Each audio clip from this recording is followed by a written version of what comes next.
Aleluia, glória a Deus. Eu quero compartilhar com você uma palavra que está lá em Juízes, o livro dos Juízes, capítulo 6, verso 11. O tema da mensagem é: Deus usa os fracos. Algo que certamente vai na contramão desse mundo, vai na contramão da maneira como esse mundo caminha. O mundo, ele vai sempre escolher quem? Os melhores, os mais fortes. Mas Deus, ele vai por uma via completamente diferente. Deus, ele vai lá e ele pega o menor, ele pega o improvável, ele pega o rejeitado e faz proezas, faz coisas grandes e extraordinárias através desses. E muitas das vezes nós não conseguimos entender. E é importante que nós venhamos compreender isso o mais rápido possível. Por quê? Porque o natural é você estar apoiado na sua força. Há muitas pessoas carregando fardos que eles estão ali de fato gemendo para carregar, porque eles estão achando que são fortes o bastante para seguir em frente com esse fardo, quando na verdade eles não podem. E isso tem gerado muitos problemas psicossomáticos. Pessoas estão doentes na alma porque eles estão ali sendo fortes e querendo ser fortes para, segurar a barra, segurar a onda, né? Carregar a família nas costas, carregar a sua empresa nas costas. Eles querem fazer as coisas e mostrarem: eu estou dando a vida, estou dando sangue, estou fazendo de tudo para que as coisas deem certo. E aí no final ele vai vendo que ele só vai retrocedendo, ele só vai ficando cada vez mais fraco e ele vem a cair. E aí é onde você já sabe, entra a depressão, a pessoa vai para o álcool, vai para as drogas, tudo porque ela quer ser forte, ela quer fazer na força dela. E eu quero te dizer, Deus é um Deus que usa apenas aqueles que são fracos. Aqueles que se acham fortes terão que ser desconstruídos, terão que ser levados ao fim de si mesmos. Quanto mais forte, o processo vai ser mais doloroso. Quanto mais você pensa que é, mais vai doer. Mais vai doer. Porque na verdade você não consegue, você não pode por si só, mesmo achando que pode, porque é assim que o mundo ensina, é assim que o mundo fala. Você precisa ser forte, você tem que, ser aquele que vai sustentar toda a casa, toda a família, todos estão confiados em você, esperando por você e de você. Mas lá em Juízes nós vemos algo muito poderoso, capítulo 6, verso 11 a 15, que diz: então veio o anjo do Senhor e assentou-se debaixo do carvalho que está em Ofra, que pertencia a Joás, a Biesrita, e Gideão, seu filho, estava malhando trigo no lagar para o pôr a salvo dos midianitas. Então o anjo do Senhor lhe apareceu e lhe disse: o Senhor é contigo, homem valente. Respondeu-lhe Gideão: ai, Senhor meu, se o Senhor é conosco, por que nos sobreveio tudo isto?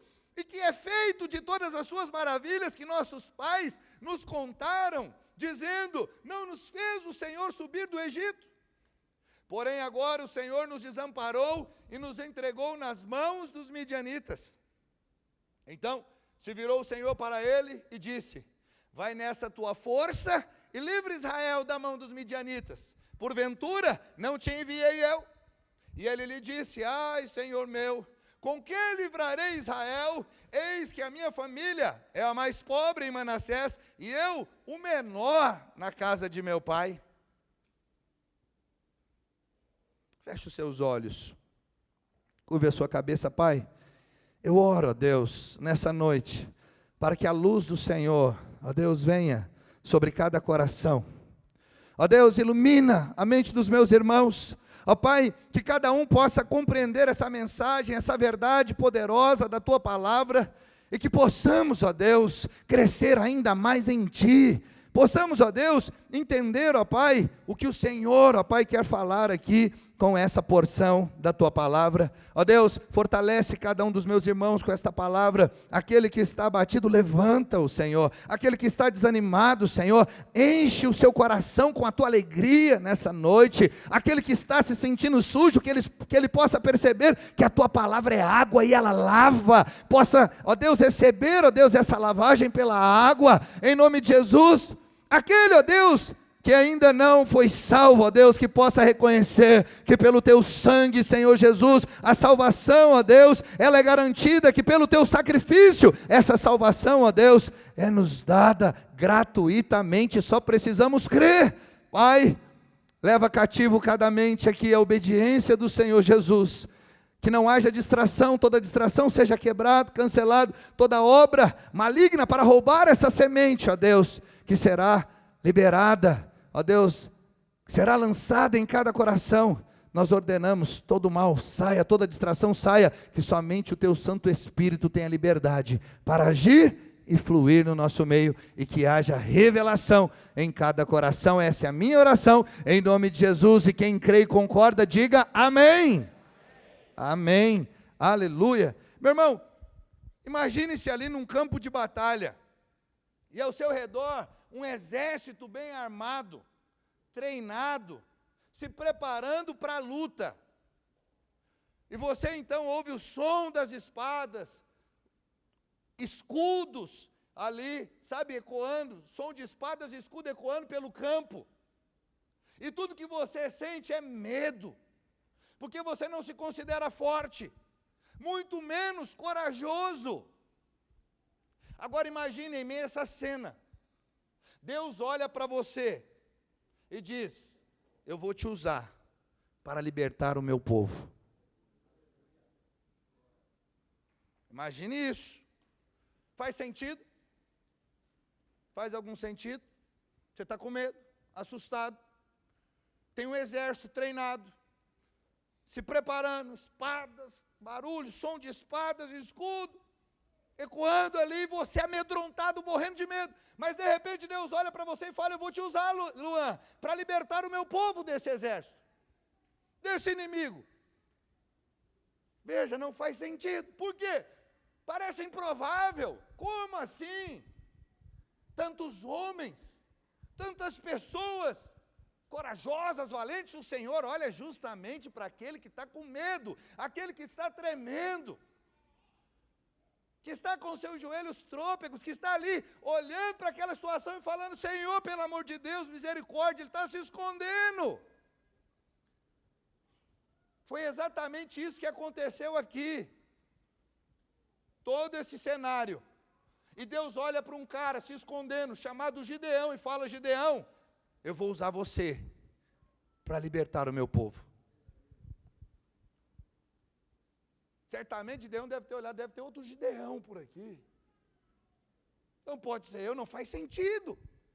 O cara era o mais jovem e o mais fraco da casa do pai dele. Ele pertencia à tribo de Manassés, uma das menos notáveis de Israel. Veja, tudo contrário. Não faz sentido. Um cara pequeno, um cara fraco, um cara mais novo, a tribo irrelevante. E de repente, para esse cara Deus olha, alguém que está se escondendo, malhando o trigo no lagar. Sabe por que ele estava malhando o trigo no lagar? Ele estava tentando sobreviver aos ataques constantes dos midianitas. No período da colheita, os midianitas se davam contra o povo de Deus para roubar todo o mantimento, toda a sua produção. E então ele estava ali escondido, tentando salvar algum alimento para ele e a família. Quantos estão me acompanhando? Diga amém. Gideão não era um guerreiro treinado. Ele não possuía habilidades especiais. Nós poderíamos dizer que Gideão era esse improvável. E sabe o que eu acho extraordinário? Deus só escolhe e usa improváveis. Você olha para Davi. Davi foi o último. Foi passado revista em todos Os filhos de Jessé, nenhum foi aprovado, os bonitões, grandões, os soldados do exército. Deus foi falando, não.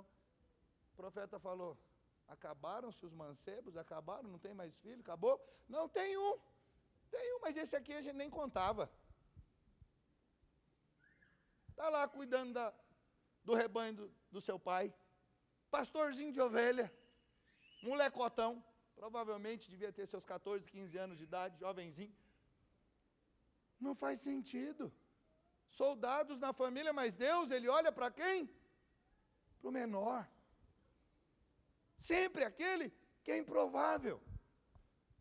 Se fosse no contexto do futebol, tem os boleiros aqui da sexta-feira, tem a hora de escolher o time, põe lá os capitães e começa a escolher, Gideão ia ser o último a ser escolhido.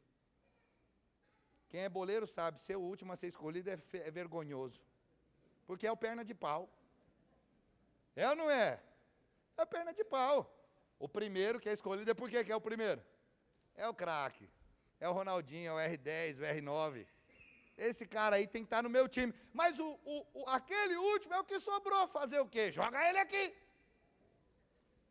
Gideão. Veja que coisa impressionante. No entanto, é exatamente a esse que Deus pega, aponta o dedo e fala, a missão que eu tenho é para você. Uma missão que aos olhos humanos é impossível. Como é que pode esse cara libertar Israel dos seus opressores? Não faz sentido, não tem como. Quantos aqui talvez se sentem como Gideão? Diante da obra de Deus, diante da edificação da igreja do Senhor, diante dos desafios da vida, do seu casamento, a criação de filhos e tantas outras coisas, você se sente um Gideão, tudo que você escutou até aqui é você não pode, você não consegue, você é pequeno, você é burro, que até essas coisas nós ouvimos. Você é incapaz, você é incompetente, o seu irmão é melhor, fulano é melhor, você nem sei por que veio para esse mundo, você é uma tristeza. Quantos não ouvem isso? Quantos não ouviram isso? E deixaram isso entrar na sua alma?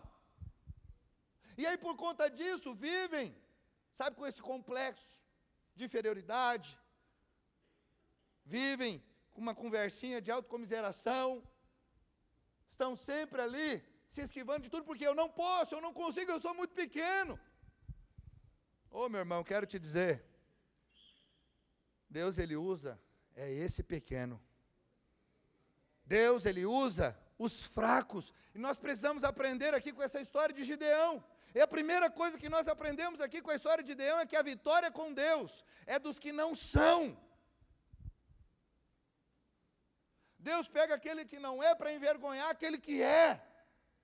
Deus pega as coisas loucas para envergonhar as sábias. Deus pega os fracos para envergonhar os fortes. Então veja aqui, nesse tempo, quando chegava a colheita ali para os israelitas, os midianitas, como eu já falei, vinham e roubavam a colheita do povo de Israel. E foi nesse contexto aqui que o anjo aparece para Gideão e o escolhe. Juízes 6, 11 a 12, então veio o anjo do Senhor e assentou-se debaixo do carvalho que está em Ofra, que pertencia a Joás, a Biesrita, e Gideão, seu filho, estava malhando o trigo no lagar, para o pôr a salvo dos midianitas. Então o anjo do Senhor lhe apareceu e lhe disse, o Senhor é contigo, homem valente. Não é estranho olhar para um cara que está se escondendo e chamá-lo de valente, homem valente. Alguém vai dizer assim, o Senhor aí está com conversa fiada. Não, não tem conversa fiada com Deus. O que você precisa saber é que Deus não vê como os homens vê. Deus ele não olha a aparência natural, ele não olha de maneira natural. Deus olha o quê? Coração. Deus chama as coisas que não são como se fossem. É um negócio extraordinário, impressionante. Gideão, ele estava se escondendo para malhar o trigo, em segredo, sem que os midianitas soubessem, mas o Senhor aparece para ele e diz: homem forte e valente. Talvez ele poderia ter pensado: deixa o forte e o valente saber disso. Que ele mesmo não se via como forte e valente. Preste atenção, meu irmão. Deus chama as coisas que não são visíveis, que não são tangíveis, que não são nada aos nossos olhos, como se fossem. Deus vê coisas que nós não vemos. Por que será Deus escolheu Gideão? Porque logo Gideão, olha lá verso 13 e 14, respondeu-lhe Gideão, olha o discurso de Gideão: ai, Senhor meu, até eu fico imaginando esse ai aqui: ai, Senhor meu. Sabe que é? Não, pastor, não, eu não, pastor. Você quer ir liderar uma célula? Não, pelo amor de Deus, falar no microfone. Ministrar no encontro com Deus. Não, pastor, ai, Jesus amado. Se o Senhor é conosco, por que nos sobreveio tudo isso? Olha, ele está questionando a Deus. Mas se o Senhor é conosco, por que nós estamos passando por isso? Porque essa luta, e que é feito de todas as suas maravilhas que nossos pais nos contaram. Está dizendo, os nossos pais nos contaram que o Senhor fez coisas maravilhosas, grandiosas. Mas o que eu estou vendo é diferente. O Senhor não nos fez subir do Egito. É isso que eu ouvi. É isso que eu aprendi com os meus pais. Porém agora, olha o que ele diz: o Senhor nos desamparou e nos entregou nas mãos dos midianitas. Eu te pergunto, Deus desamparou, entregou eles nas mãos dos midianitas? Mas essa é a visão dele. É assim que ele está enxergando. Então, olha só, o Senhor. Se virou o Senhor, verso 14, para ele e disse: vai nessa tua força e livra Israel da mão dos midianitas. Porventura, não te enviei eu? Você vai olhando e você fala assim: continuo não entendendo. Chama de homem forte e valente quem está se escondendo. Depois fala: vai nessa tua força. Que força? Força do quê? Que força é essa? Veja, quantos dizem, eu já ouvi tantas pregações sobre essa afirmação: vai nessa tua força. As pessoas dizem que Deus chamou Gideão porque ele foi corajoso, mesmo estando escondido. Corajoso que se esconde. Aí fala: porque ele tinha fé. Veja, ele tinha fé, mas a questão, meu irmão, é esta: ele era fraco. Deus começou com ele a partir da sua fraqueza. É isso que chamou a atenção de Deus. O que Deus quis dizer aqui, quando ele disse: vai nessa tua força, preste atenção, ele estava dizendo que enquanto você for fraco aos seus próprios olhos, isso será poderoso, essa é a sua força. Muitos não entendem. Essa é uma chave poderosa. Enquanto eu olho para mim e me acho forte, me acho bom e me acho competente, Senhor, pode jogar aqui que eu vou matar no peito e eu dou conta. Esse é o que vai cair. Esse é o que vai falhar. Ei, pode deixar, Senhor, eu vou pregar, eu vou evangelizar, põe para mim. Pode colocar. Quantas vezes eu já vi líderes dizendo assim: até que enfim, hein? Olhou para mim, finalmente. Olha quanto barriguinha verde levantou aí, eu estou aqui faz tempo. Só que Deus usa os barriguinha verde. E esse aí que faz tempo é levantado, já está com a cabeça errada, com o coração errado, e Deus não pode fazer nada através dele. Por quê?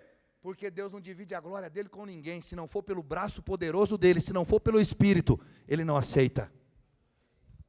Deus não aceita Ismael, filho, Deus só aceita Isaque, fruto do Espírito. Ismael Deus rejeita, Deus nem considera filho de Abraão.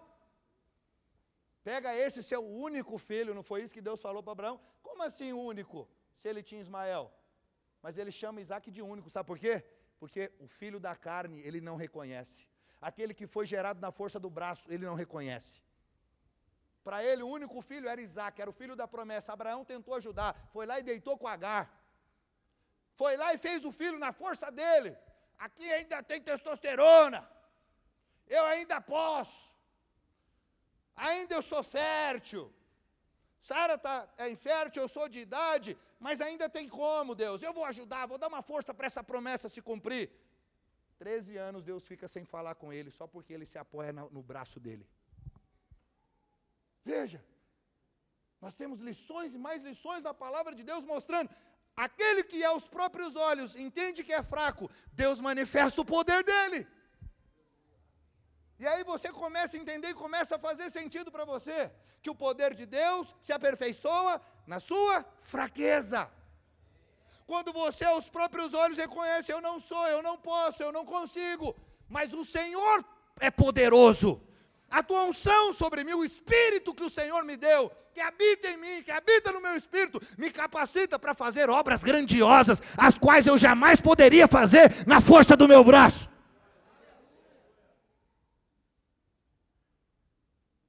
É isso que nós estamos vendo aqui. Só que, como você já aprendeu e tem aprendido, o Velho Testamento é o que, irmãos?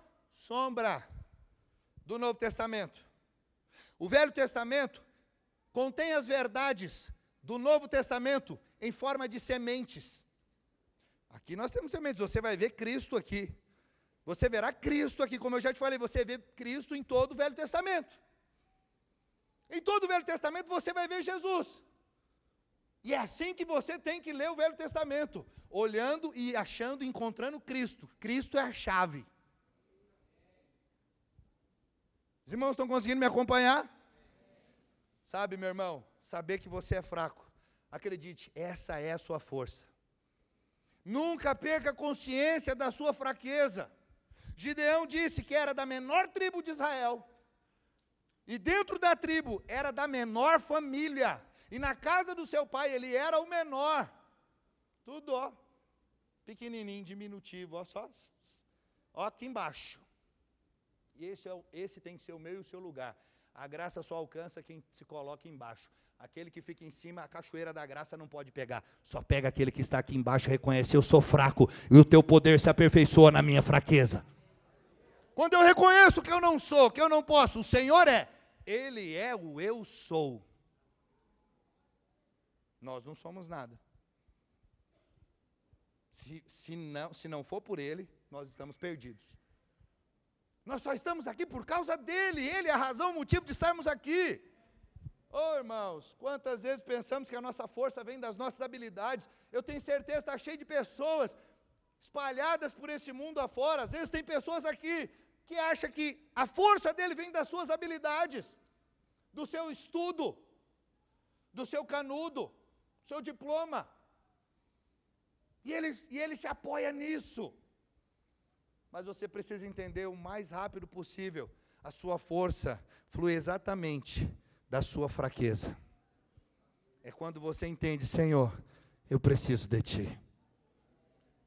Sabe, como pregador do Evangelho, pregador da graça, as pessoas que não entendem o Evangelho, a graça de Deus, que não entendem que houve uma transição, que nós saímos da dispensação da lei, que nós não estamos mais debaixo da lei, mas estamos na graça.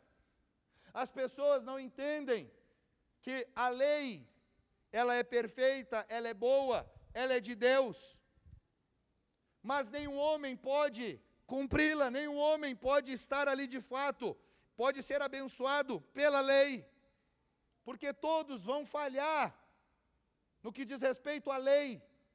Os 10 mandamentos, o decálogo, nele você já cai, mas aí são 613. Se você cai no decálogo, imagina nos 613. E Tiago diz o quê? Se você falha em um dos mandamentos, você falhou em todos. Ah, eu cumpro 612. Claro, é mentira, ninguém cumpre. Mas se alguém falar, falhou em um, irmão, está condenado, vai para o inferno. Se você está apoiando, baseando a sua salvação na lei, aí veja, aí que está. A lei não é para que você viva debaixo dela tentando cumpri-la. A lei é para você reconhecer logo, não consigo cumprir, Senhor. Se não for o Senhor, eu estou perdido. Me salva, me ajuda. Aí você recorre a Ele que é o Salvador. O nome dele é salvação, Jesus. Clame por Jesus, Ele é a salvação. O final da lei, a finalidade da lei, o propósito da lei, o motivo da lei é te levar para Cristo. Não posso, ninguém pôde, ninguém, nem mesmo Moisés, por meio de quem veio a lei, cumpriu a lei. Imagina eu e você. Por isso nós precisamos recorrer a Cristo. Reconhecer, Senhor, sou fraco demais. O nível, o padrão da lei é alto demais para mim. Sou muito pequeno. Quantos estão entendendo o que eu estou dizendo? Diga amém. Eu fico abismado. Eu fico abismado. Sabe como? Deixa para lá. Eu vejo os pregadores da lei. E eu falo, como é que ele consegue pregar algo que nem ele mesmo vive? E ele fica colocando esse peso sobre as pessoas. Mas eu creio que ele é sincero. Mas como eu digo, esse pregador é sinceramente equivocado. Ele está sinceramente errado. Ele é de Deus, santo, quer agradar a Deus. Só que ele não entendeu, ninguém pode agradar a Deus, senão por meio do sangue de Jesus Cristo. Senão, por estar apoiado, não posso chegar diante de Deus com as minhas mãos vazias, ou com aquilo que eu posso oferecer. Deus não vai aceitar, ou eu chego com sangue, ou Deus não aceita. Eu preciso chegar com sangue. Senhor, é pelo sangue do teu filho que eu fui justificado.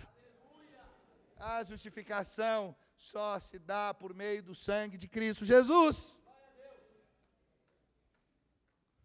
Sabe, um princípio importante sobre a história de Gideão, meu irmão, é que tudo em sua história é sobre o pequeno, o fraco e o insignificante. Deus escolheu Gideão porque ele era o pequeno, o fraco e o insignificante. O último na casa de seu pai, na última tribo de Manassés. E aí o Senhor aparece e fala para ele, desça ao acampamento inimigo.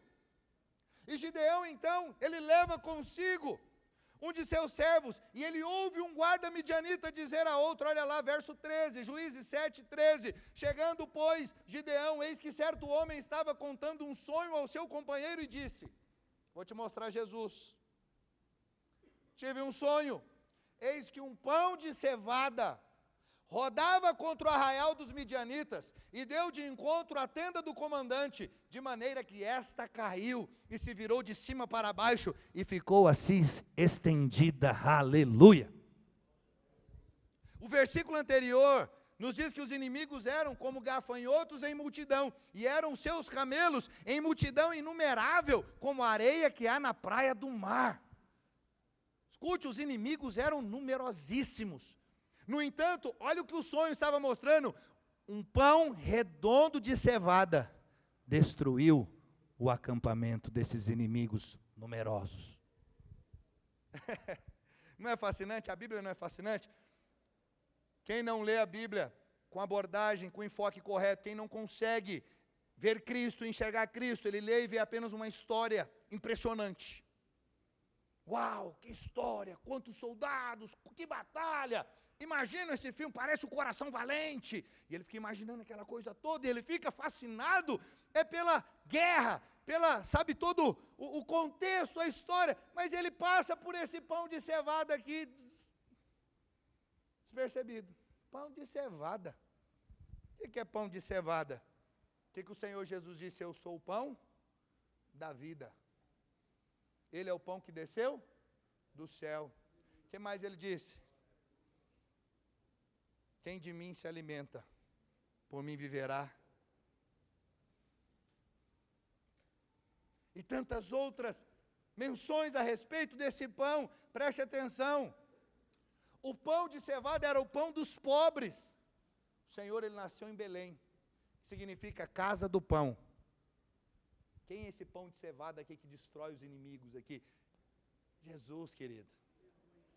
Você não pode passar aqui e não olhar, e sabe, deixar isso aqui passar batido.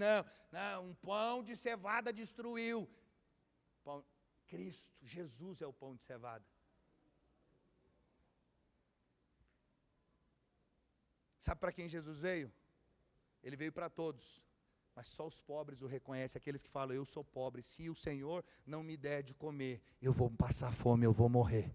O rico não pensa, não entende isso, não reconhece isso. O Senhor, Ele diz que Ele veio para quem? Para os doentes, porque aquele que se acha são, não pode receber dele.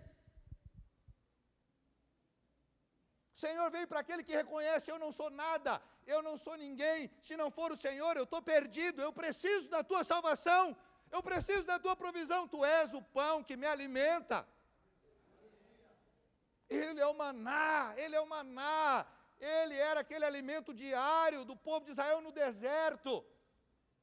Cristo, você precisa enxergar Cristo, Ele é quem dá vitória para todos nós. Eu quero te dizer, meu irmão, coloque Jesus na sua situação, envolva-o com a sua luta. O pão do céu é quem vai destruir todos os seus inimigos. Que vai te dar vitória não é a sua força, quem vai destruir o inimigo não são as suas mãos, quem vai vencer de fato é o pão, e o pão é Cristo Jesus. Ele é a nossa vitória, por isso não importa quem você é, o que importa é quem Ele é. Você pode dizer amém? É isso que faz a diferença na sua caminhada, entendendo, se não for pelo Senhor, não tem jeito, não tem como. Em segundo lugar, a vitória com Deus é com poucos. Quando eu digo, Deus não divide a sua glória, não divide mesmo. Deus não aceita que você receba a glória é dele, é para Ele. Só Ele é digno de receber toda a glória. Então preste atenção, avançou um pouquinho aqui. Gideão entendeu o chamado agora de Deus para dar livramento ao seu povo. Então agora Gideão, ele reúne um exército para guerrear com ele. Ele entendeu que apesar de ser o menor de sua família e o mais fraco, Deus queria usá-lo. Você precisa entender. Você é fraco, você é pequeno, e Deus quer te usar.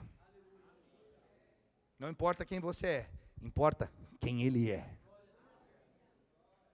Fique tranquilo, você é o improvável, você é o menor, você então é a pessoa certa. Você é o improvável, você é a pessoa certa.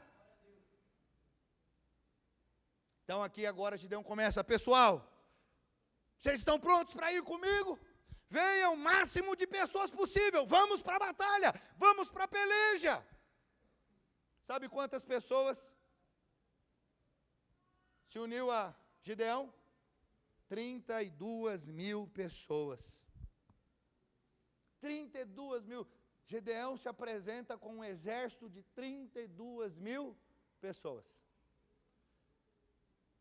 E aí ele fala, Senhor, aqui estamos prontos, Senhor. Podemos ir para a batalha. Aí Deus diz, não, Gideão, não posso usar esses 32.000. Gideão pergunta, por que, Deus? Não há pessoa suficiente? Deus respondeu, não, é porque tem gente demais. Eu não quero que Israel diga, foi a minha mão que me salvou. Está vendo como Deus ele é preocupado com isso? Deus, Ele é tão maravilhoso, tão bom, que Ele fala assim, ó, eu vou deixar você participar da luta, da batalha, mas você não vai fazer nada, você vai estar dentre os vitoriosos, mas eu é quem sou aquele que dá a vitória. A glória é para mim. Eu é quem vou vencer, porque você não ia conseguir vencer. Não tem jeito. Aquele povo lá é forte demais, aquele povo lá é poderoso demais. Se não for pela minha intervenção, se não for pelo meu poder, você estará perdido, morto, você vai fracassar. Então o Senhor diz para Gideão, quem for tímido e medroso, manda voltar para casa. Dos 32.000, sabe quantos voltaram para casa? 22.000. Sobraram quantos? Quem é bom de matemática? 10.000. Sobraram 10.000. O Senhor continuou, o povo ainda é grande demais, é numeroso demais. Traga essas pessoas aí ao poço de Arode e deixe-os beber. Arode em hebraico significa tremer, ficar com medo. Quando essas pessoas viram a água, imediatamente eles mergulharam nela para beber, porque eles estavam com sede há muito tempo. Eles beberam e beberam, mas 300 deles pararam, olharam em volta e levaram a água à boca e beberam como um cachorro lambe. Imagina a cena. E aí Deus disse: esses 300 são os escolhidos. Voltaram mais quantos irmãos para casa? 9.700. Uau! Aí Gideão olhou e falou: tá de brincadeira. Tá de brincadeira. São numerosos. É um exército muito poderoso, muito grande. Olha lá, Juízes 7, 1-7, então Jerubaal, que é Gideão, se levantou de madrugada, e todo o povo que com ele estava, e se acamparam junto à fonte de Arode, de maneira que o arraial dos midianitas lhe ficava para o norte, no vale, defronte do outeiro de Moré. Disse o Senhor a Gideão: é demais o povo que está contigo, para eu entregar os midianitas nas suas mãos. Uau! Fique imaginando aqui o senso de humor de Deus. Gideão não está entendendo, Senhor, o senhor está de brincadeira comigo, né? Devia estar achando que o Senhor estava fazendo pegadinha. Israel poderia se gloriar contra mim, dizendo: a minha própria mão me livrou. Apregou-a, pois, aos ouvidos do povo, dizendo: quem for tímido e medroso, volte e retire-se da região montanhosa de Gileade. Então voltaram do povo 22.000, e 10.000 ficaram. Disse mais o Senhor a Gideão: ainda há povo demais, faze-os descer as águas, e ali tu os provarei. Aquele de quem eu te disser, este irá contigo, este contigo irá. Porém, todo aquele de quem eu te disser, este não irá contigo, este não irá. Fez Gideão descer os homens às águas, então o Senhor lhe disse: todo que lamber a água com a língua, como faz o cão, esse porás à parte, como também a todo aquele que se abaixar de joelhos a beber. Foi o número dos que lamberam, levando a mão à boca, 300 homens, e todo o restante do povo se abaixou de joelhos a beber a água. Então disse o Senhor a Gideão: com estes 300 homens que lamberam a água, eu vos livrarei, e entregarei os midianitas nas tuas mãos, pelo que a outra gente toda que se retire, cada um para o seu lugar. Aqueles homens perderam o foco, tiraram o foco da batalha para desfrutar da água. Não era hora de distrações, se distraíram, começaram a tomar banhinho e beber água ali. Não estavam alerta, não estavam atentos. Deixa eu te dizer, meu irmão, não há problema em aproveitar os entretenimentos desse mundo, mas certifique-se de estar no controle. Nunca perca o controle. O apóstolo Paulo escreveu: todas as coisas me são lícitas, mas nem todas convêm. Não posso ser dominada por nenhuma delas. Preste atenção. Filmes, esportes, redes sociais, games, etc. Nada disso em si mesmo é pecaminoso, mas não deixe que nada disso domine você. Não deixe que essas coisas governem a sua vida. Você pode apreciar essas coisas, não há problema, mas tome cuidado para não ser controlado por elas. Os irmãos estão entendendo? Certifique-se de beber água com a mão, ou seja, com controle. Seja essa pessoa. Quando Gideão se viu então ali com tão pouca gente, apenas 300, ele ficou com dúvida. E nesse momento então ele pede um sinal ao Senhor, e esse é um sinal, né, muito conhecido e famoso. A partir desse sinal, quantos crentes fazem isso hoje? Preste atenção, abrindo parênteses, isso aqui era antes do Espírito habitar em nós, ok? Hoje nós temos o Espírito Santo, não precisa fazer isso aqui, porque extraíram dessa passagem, desse episódio, essa prática de ficar fazendo teste com Deus, prova com Deus. Senhor, se eu chegar lá no culto, o irmão está gostando de uma irmã, se eu chegar no culto, a irmã me receber, falando da seguinte maneira: a paz do Senhor, varão valoroso, é a mulher que o Senhor tem para mim. Você está entendendo? É disso aqui, é desse texto aqui. Aí chega lá, daí o diabo, ó, já sabe. Aí põe na boca da irmãzinha: a paz do Senhor, varão valoroso. Ele começa a chorar e falar em língua, ele começa a rodar e fala: está confirmada a minha esposa. Aí se casa debaixo do laço de Satanás. Filho, Preste atenção. Hoje você tem o Espírito Santo. Para com essa conversinha. Tá bom? Aqui, vou te mostrar, vou te ensinar o que está acontecendo aqui, o tempo, o contexto, ok? Mas hoje o Espírito Santo habita em você. Você quer alguma confirmação? Fale com Ele. Ok? Peça para nada dessa conversa. Ou se eu chegar lá e tiver assim uma garrafa de Gatorade. Coisas improváveis. Vão falando, no culto não vai ter. Se tiver uma bola de futebol no primeiro banco, o Senhor está confirmando. Aí o diabo arruma essa bola de futebol. Quantos estão entendendo o que eu estou dizendo? Às vezes você não está entendendo porque eu não li aqui, eu estou achando que todo mundo sabe do que está acontecendo aqui, né? Então vamos lá, Juízes 6, 36 a 40. Disse Gideão a Deus, se hás de livrar a Israel por meu intermédio, como disseste, eis que eu porei uma porção de lã na eira. Se o orvalho estiver somente nela, e seca a terra ao redor, então conhecerei que hás de livrar Israel por meu intermédio, como disseste.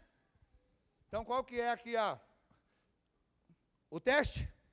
Ele vai colocar na eira a lã. E aí à noite virá o orvalho. E esse orvalho vai molhar somente a lã. E ao redor vai estar sequinho. E aconteceu. Mas ali tem que ser assim, tá?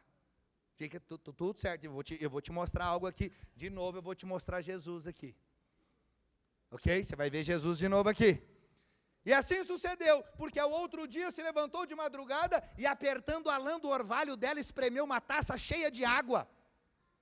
Disse mais Gideão, não se acenda contra mim a tua ira, se ainda falar só esta vez. Ele ainda ficou na dúvida, não deu, ainda não está bom, Senhor, eu preciso de mais uma confirmação. Só a paz do Senhor, varão valoroso, não serve. Ela tem que me convidar para comer pizza no final do culto. Pegou aí? Está pegando? Presta atenção. Fica aqui comigo. Não se acenda contra mim a tua ira, se ainda falar só esta vez. Rogo-te que mais esta vez faça eu a prova com a lã. Que só a lã esteja seca, agora inverteu. E na terra ao redor haja orvalho. E Deus assim o fez naquela noite, pois só a lã estava seca e sobre a terra ao redor havia orvalho. Preste atenção, tudo do jeitinho que ele falou, houve a confirmação para ele que de fato era para ir para a peleja e libertar Israel. Está claro para você? Amém? Agora, olha aqui para o Senhor, lembre-se, todo o Velho Testamento, Cristo está ali. E você precisa enxergar essa questão, esse enfoque alegórico, ok? Se você não olhar para isso, você vai ver só histórias extraordinárias, maravilhosas. O que a lã representa? A lã é do Cordeiro. Quem é o Cordeiro? Cristo. O Cordeiro Santo que tira o pecado do mundo, é Ele, Cristo. E aí o que aconteceu? Jesus veio à terra, sim ou não? E Ele veio à terra como? Cheio de graça e verdade. E vimos a sua glória, glória como do unigênito do Pai, João 1,14. Preste atenção. Aonde quer que Ele fosse, quem o tocasse, sairia dele poder. Se houvesse cegos, voltariam a ver. Se houvessem surdos, voltariam a ouvir. Se houvesse leprosos, seriam purificados. Poder saía de Cristo. Jesus é majestoso como os cedros do Líbano. Preste atenção. O Senhor era cheio de graça e verdade, meu irmão. A terra estava seca quando Ele veio. Mas Ele estava cheio do orvalho. Você já aprendeu naquela mensagem que eu falei a respeito. Deus dos montes, Deus vai dar uma mensagem do culto passado. Onde a bênção do Senhor é ordenada. O que o orvalho significa? Será que os irmãos se lembram? Qual que é o significado de orvalho? Graça, obrigado. Teve um ali que pegou. Graça, graça. O orvalho representa a graça. A graça de Deus. O Senhor estava cheio dessa graça. Quem tocava, quem passava por Ele, era encharcado. A terra estava seca, mas Ele veio, e por onde Ele passava, Ele encharcava com a vida dEle. Cegos eram curados, leprosos purificados, surdos ouviam, aleijados andavam. Veja, o Senhor está cheio, encharcado. Quantos estão me acompanhando, diga amém. estava cheio do orvalho do céu. Mas para que o orvalho caísse sobre todos nós, preste atenção, na cruz ele teve que se tornar seco, para que todo o chão pudesse ser molhado.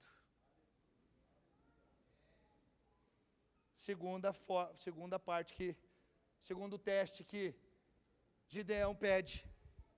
Escute, é nessa posição que você precisa estar, debaixo do orvalho. Se você quer que Deus te use, se você quer que Deus te abençoe, fique na parte de baixo, como eu já falei, na posição inferior, e o orvalho cairá sobre você. A graça de Deus está sobre nós, sabe por quê? Porque nós estamos embaixo. Nós reconhecemos, Ele é Deus, Ele é o Senhor, e sem Ele nós não somos nada, e não podemos nada. Isso faz com que o favor de Deus se multiplique sobre as nossas vidas. Aquele que acha que é, aquele que é arrogante, aquele que é altivo, a graça não pode alcançá-lo. Se você olhar para todos os arrogantes da Bíblia, todos caíram, todos foram envergonhados. Eu falei de Davi, como aquele que recebeu, mas olha lá, para Saul, que veio antes dele, caiu, por quê? Porque era arrogante, queria ser independente, queria agir por conta própria, na contramão da direção de Deus, que dava ali através do profeta. Preste atenção, 1 Pedro 5, verso 5 diz, Deus dá graça aos humildes, mas resiste aos orgulhosos. Você está me acompanhando, amém? Provérbios 19:12 diz, como o bramido do leão, assim é a indignação do rei, mas seu favor é como o orvalho sobre a terra. Creia, meu irmão, você não precisa de muitos para ter vitória, você só precisa do orvalho sobre a sua vida. Por isso eu quero te dizer, não fique impressionado com quantidades. Assim como Deus deu vitória para Gideão, Ele pode dar vitória para você. Você pode ser fraco e pequeno, mas com Deus você se torna forte e grande. Você tem um Deus poderoso, você está apoiado nele, na força dele. Não fique preocupado, pastor, mas eu sou isso, eu sou aquilo, eu tenho dificuldade para isso, aquilo. Eu quero te dizer, meu irmão, tudo isso é só o diabo, querendo te impedir de ser um instrumento das mãos de Deus.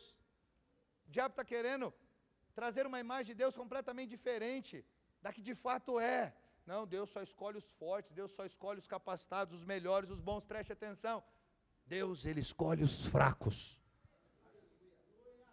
Guarde isso. Eu sei que alguns estão ouvindo falando assim, então não é para mim que eu sou o cara. Mude, meu irmão, essa mentalidade o quanto antes, que a sua queda está mais perto do que você imagina. Mas quando você entender que você é pequeno, fraco, como o maior de todos os apóstolos, eu posso dizer, Paulo, eu olho para aquele homem e falo, não vejo nenhum apóstolo no nível dele. Mas ele dizia que era o maior dos pecadores, que era o menor de todos os santos. Como é que pode Paulo falar um negócio desse? Não é possível, um cara tão capacitado como ele, estudou aos pés de Gamaliel, fariseu de fariseu, irmão, ele não era só fariseu, era fariseu de fariseu, o cara era fera. Olha para as cartas paulinas, olha para o nível dos escritos dele, que Deus, ali, trouxe através dele, inspirou-o para isso, mas veja, ele era diferenciado, mas olha qual era o discurso dele, eu sou o menor, eu sou o maior de todos os pecadores. Percebe? Isso não tem a ver com Paulo, era o Espírito de Cristo sobre ele. Aquele que tem o Espírito de Cristo, aquele que tem revelação de fato de quem Cristo é, anda nesse Espírito, é humilde, é simples. Por melhor que você possa ser, por mais conhecimento que você tenha, não seja sábio aos seus olhos, não louve a si mesmo, que sejam outros que falam, você é joia, você é uma bênção, mas você mesmo não se louva. Reconheça que tudo que você tem por causa do Senhor. Você pode dizer amém? Eu quero encerrar falando para você, a vitória com Deus é com vasos quebrados. Em Juízes 7, nós vemos aqui a história de como Gideão venceu os midianitas com apenas 300 homens. Preste atenção, eles deveriam tão somente tocar a trombeta e quebrar o vaso de barro que carregavam com uma tocha acesa dentro. A maneira como Deus levou esses 300 homens a vencer, meu irmão, é impressionante, sabe por quê? Porque nenhuma arma sequer foi usada. Nenhuma arma natural foi usada. Esses 300 homens venceram um exército numerosíssimo, sem nenhuma espada. Como é que você explica um negócio desse? Como é que isso é possível? O que eles precisavam fazer? Apenas tocar trombeta e quebrar o vaso de barro que eles carregavam com uma tocha acesa dentro. Juízes 7, verso 16, verso 20 e 21, olha lá o que diz: então, repartiu os 300 homens em 3 companhias, e deu-lhes a cada um, nas suas mãos, trombetas e cântaros vazios, com tochas neles. Imagina, os caras falam assim, a gente está indo para a guerra, ou a gente está indo para uma cantata de Natal? Me explica, que eu achei que era uma guerra.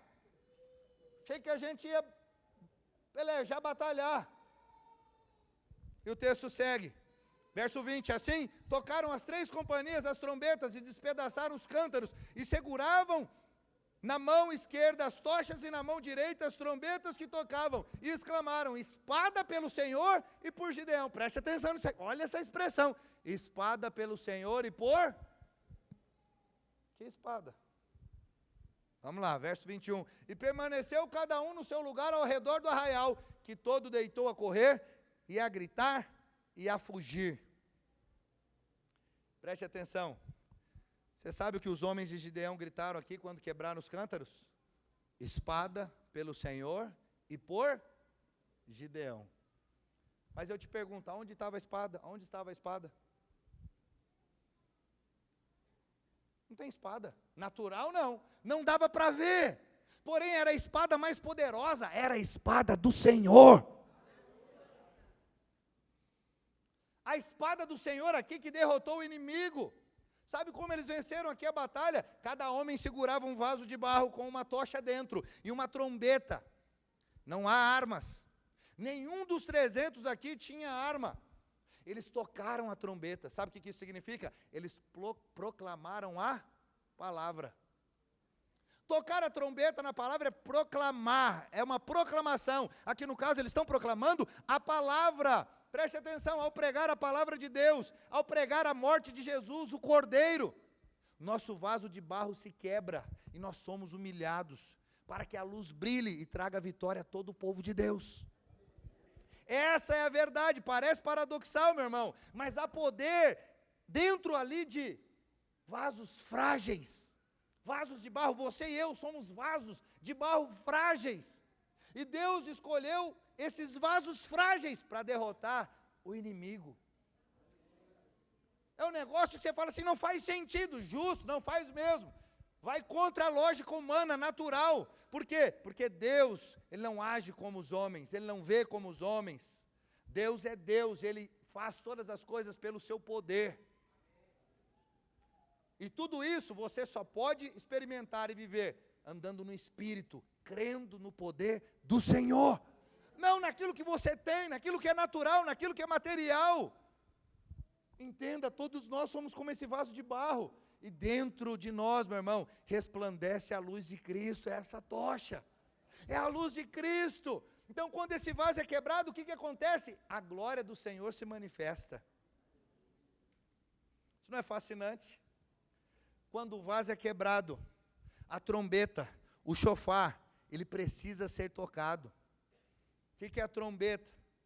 A trombeta é o chifre do carneiro que morreu. Não tem outra forma de você ter essa trombeta, senão pela morte do cordeiro. Ele tem que morrer. Depois que ele morre, é que você pode adquirir esse chifre, que se torna esse chofar. E o que você está proclamando? A morte de Cristo. A morte do Senhor, pela morte dele, pelo sacrifício dele, a vitória nos é dada.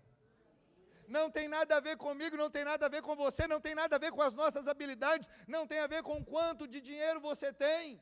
O quanto você terá não tem a ver com as coisas naturais e materiais, tem a ver com aquilo que o Senhor, meu irmão, fez lá na cruz.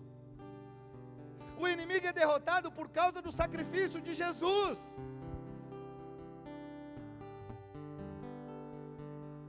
O Senhor, Ele permite tribulações.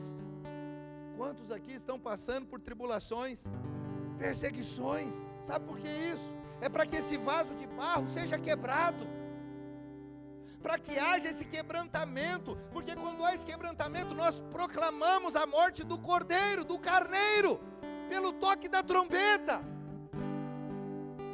Enquanto você é forte demais, enquanto você não é quebrantado, você não clama, você não proclama a morte do Cordeiro. Mas quando você reconhece, eu não sou, eu não posso, você recorre ao Cordeiro, o Cordeiro Santo que tira o pecado do mundo, aquele que foi morto, por causa dos seus pecados. Oh, meu irmão, não há mensagem mais importante que essa, não há verdade mais poderosa que essa. A nossa vitória se dá por meio da morte de Cristo Jesus, e quando essa morte é proclamada, quando nós proclamamos essa verdade que Ele morreu, mas que Ele também ressuscitou ao terceiro dia, é essa verdade que liberta, que cura, que transforma e que salva. Não precisamos de armas naturais. A nossa luta não é uma luta com armas dessa terra. A nossa luta é contra principados e potestades. Pare de olhar para as coisas desse mundo e achar que aqui no mundo nós vamos resolver isso e que as coisas vão ficar cada vez melhores. Não vão ficar cada vez piores. Esse mundo vai de mal a pior. Esse mundo jaz no maligno. Ele é o príncipe desse mundo. Só vai ficar bom quando Cristo, esse Cordeiro que nós estamos proclamando, que morreu e ressuscitou, Ele vier junto com os seus santos vencedores, após ter arrebatado esses santos vencedores, que nós cremos e esperamos por esse arrebatamento, e então Ele pisar o pé lá em Jerusalém, no Monte das Oliveiras, e iniciar o seu governo milenar. Então serão 1000 anos de paz. Satanás, seus demônios serão aprisionados, não haverá mais maldade.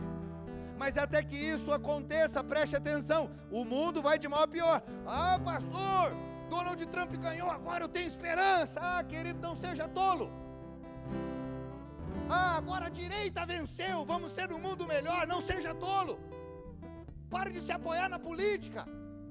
Pare de ficar achando que A ou B vai te salvar, Bolsonaro, Lula, Donald Trump, seja lá quem for. Você não é salvo pela política, não é a política que vai te abençoar, é o Senhor Jesus. É estar apoiado nele, seja no governo de esquerda, eu sou de Cristo e serei sustentado por Cristo. Seja no governo de direita, continuo e serei sustentado por Cristo. Continuarei sendo sustentado por Ele. Dele vem o meu recurso, dele vem a minha bênção, dele vem a minha paz, dele vem a minha alegria. Quantos eu tenho visto perdendo seus dias, se desgastando, discutindo política, brigando com familiares, brigando com amigos. Só tem uma bandeira que eu e você precisamos levantar, e essa bandeira chama-se Cristo. Proclame, pegue o chofar, toque a trombeta, anuncie o Cristo que morreu, que venceu, que ressuscitou. Você pode dizer amém? A nossa vitória, creia, depende única e exclusivamente do Senhor Jesus, da obra consumada da cruz. É por causa da morte do Senhor que temos vida. Lembre-se, você e eu não entramos na equação. Saia da equação. Pastor, mas isso aí é humilhante demais, parece humilhante. Pensar no fato de que tudo acontece por causa do Senhor e que nós não somos a razão. Preste atenção, é isso que nos mantém com o coração humilde. Porque dele, por ele e para Ele são todas as coisas. Glória, pois, a Ele eternamente. Por isso que eu sou apaixonado por essa mensagem, pela graça, porque a graça coloca Cristo no centro, a lei coloca o homem no centro. A graça é tudo por Ele, por meio dEle e para Ele. A lei tem a ver com o seu bom comportamento, tem a ver com o quão maravilhoso você é. Entenda isso. Deus gosta de trabalhar com o fraco e com o insignificante. Pastor, mas isso não é perigoso? Essa fraqueza não diz respeito a erros, pecados? Não, filho, preste atenção, não confunda as coisas. Essa fraqueza não tem a ver com o pecado, não tem a ver com uma vida no pecado, com práticas pecaminosas, não. Essa fraqueza é você reconhecendo que Ele é tudo o que você precisa e que sem Ele você não pode nada. É reconhecer os nomes redentivos do Senhor. Ele é o seu Deus, o eu sou. Eu sou o quê? Tudo o que você precisa. Você precisa de paz? Ele é Jeová Shalom. Eu sou a sua paz. Você precisa de provisão? Ele diz: eu sou Jeová Jireh. Eu sou a sua provisão. O que você precisa? Está com medo da batalha? Ei, Ele é Jeová Nissi, seu estandarte. Ele vai à frente. Ele é o seu pastor, Jeová Raá, Jeová Tzidkenu, Deus presente. Ele é o eu sou, tudo. Acredite. Quando Ele diz: Moisés, diga para o povo que eu sou. Eu sou o Divion. Eu sou o quê? Vocês precisarem. Eu sou a fonte inesgotável. Sabe, eu sou a sua justiça, eu sou a sua paz, eu sou a sua alegria. Eu sou a sua cura. Jeová Rafá. Está doente? Clame a mim. Eu sou Jeová Rafá. Ele diz: eu sou a sua cura. Aleluia. Vamos cantar uma canção e vamos encerrar orando. Porque dele